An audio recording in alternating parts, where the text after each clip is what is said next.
Before I begin, I wanted to apologize for not being there as I have back to school night tonight. However, if at any time during this presentation you have a question, thought, or idea about what I'm saying, please feel free to contact me or tweet me at ClockwoodIII hashtag capstone 5810. Quick background. As a media teacher, I was not as hip to using Facebook and Twitter, thinking them only sites for people to catch up and or chat about daily routines, but they have become so much more.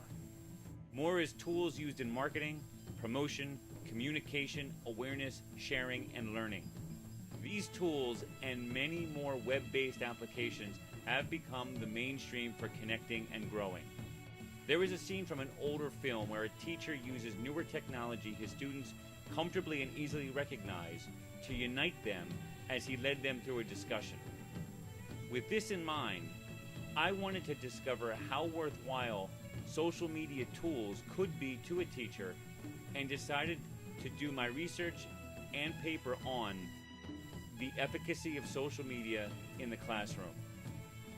Where I stand at present with my research and work is as follows. I have collected the data from the last year's surveys, and I am currently organizing and analyzing what the findings are, going through all the data. Last year there were several things I wanted to produce and or implement, and they were the use of a blog for a small learning community class, to create instructional videos to be used both on the computers and online for students to reference and use, helping teachers create video lectures to use as resources for flipped classrooms and see about their effectiveness, increase use of Google Docs for assignments, and to try and implement the usage and uploading of our use of YouTube for promotional and comparative purposes with our sister schools. Currently, our school is not allowed to use YouTube, and I'm hoping that through this research and data that we could be allowed once more to use YouTube. I am also adding to create a website as well, not only illustrating these topics, but to hopefully better inform other educators about the use of social media by placing some of the interviews I conduct as a follow-up from the research from the surveys, as well as putting my information for students to find out, like Blackboard, what's on there so they can see that and use it from there. When it comes to the interviews, I am currently lining them up and trying to add a few more staff members from other areas other than just from media or film. I wish to include teachers from the English and history departments. I have connected with the math department. I would also like to include the librarian and IT administrator. Our IT administrator, our personal IT administrator, is very busy, so I may use mainlands. I would also like to include our superintendent. Our superintendent seems very open to talking to the teachers, so I'm hoping to talk with him as well. My timeline was to have this all completed by the end of October, and that is a date I still want to stay with. While some videos were not created over the summer, I'm hoping they can be done relatively quickly. And currently, that is where I am.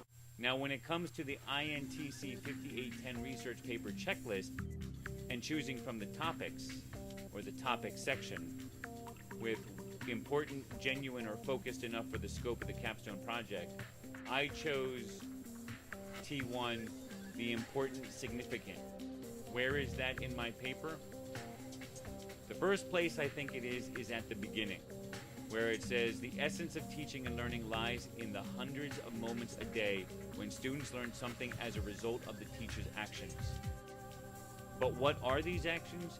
They would be steps taken by the educator in order to be successful in the classroom. Successful steps would be the ways in which to motivate and engage the students and connect with them. Second, a little down in the paper, as technology changes, so are education and its practices. These changes are put in place to meet the needs of the learners and keep in step with both them and the practices of the real world, allowing learners to be prepared for the environment and to navigate through its demands.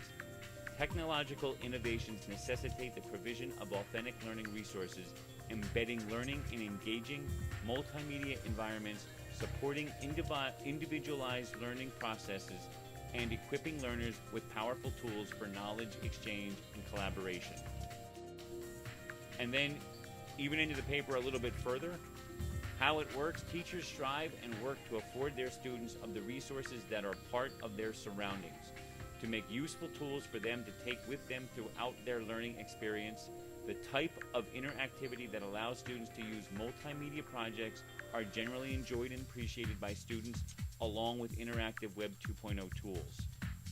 To justify doing this, we must make sure that our outcomes of these learning activities are a signification not only in the official curriculum, but also in the lives and interests of the students. Earlier, I spoke about a film I had once seen. It was from Blackboard Jungle with Glenn Ford, and how he was having difficulty reaching his students through normal means of education. So he brings in a movie projector, a current and new media at the time, in order to connect with his students. If the story's so cockeyed, then what's the point of it? Now we're getting somewhere. New tools can enhance learning. A little later in the paper, I also had, they being the tools, they can be effective, as Duffy points out, how YouTube is increasingly being used by educators as a pedagogic resource. Examples being from instructional videos to an online space to share student-authored content, and how this infusion of user-generated content for sites like YouTube can make a difference. The implementation of YouTube has had a remarkable positive impact on the students, since an overwhelmingly majority perceives the use of YouTube as an innovative learning technology as a major enhancement in improving their general computer knowledge. And one other way, later on in the paper, towards the very end of the paper, was the results of helping the math teacher create his flipped class by making the instructional video. This was a math class from Mr. Jared Sawyer's honor geometry classes, and the data showed the following. Period 8-9 got the flipped lesson and scored 13.72% higher than Period 3, who got the traditional lesson. For this quiz, Period 3 had a 1% higher test quiz average than Period 8-9 for this quarter. Mr. Sawyer stated, "It is my personal belief that the flipped class did contribute to the positive results the class showed. Being able to help students individually for the entire class period was helpful to many of them." While more research still needs to be conducted and solidified, I feel that using the tools of social media is important for the student, their educational development, and using it as much as possible in the classroom. So is the topic important? Yes, I feel it is. Thank you very much, and again, tweet me if you have any ideas or thoughts. Thank you.